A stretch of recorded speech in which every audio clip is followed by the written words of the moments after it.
So ayun mga tol, on the way na naman sa ating paroroonan. Panibagong araw, panibagong tito ang aking kasama at maghahatid sa akin today.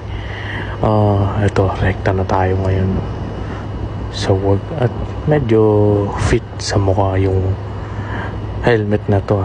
Pero okay lang, nakakura naman eh. So let's go, let's see. Ayun, baha pa din. Kahapon pa yan guys. Mga tol, sobrang ganda ng panahon ngayon.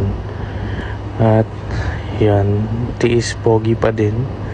Kasi ayun nga, tignan mo naman yung pisngi ko, ipit na ipit.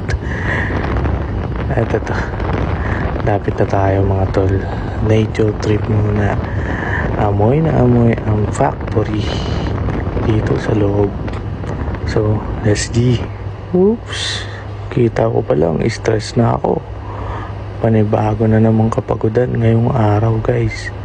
Mga tol, mga tropa. Let's go.